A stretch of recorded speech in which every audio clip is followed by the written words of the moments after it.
Get close so we get the mics. So you're telling Bring the chest together. Would you like me to do the intro? Is Denver not in the intro mood today? No.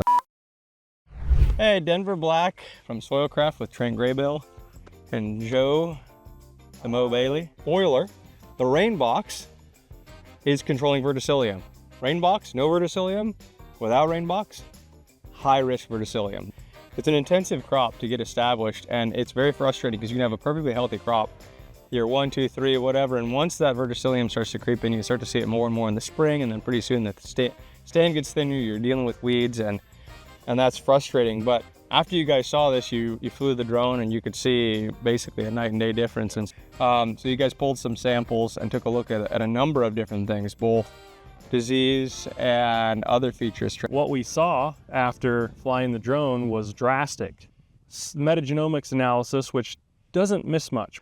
This field on a conglomerate of soil analysis tests 0 verticillium, 0 verticillium, 0 on the risk scale.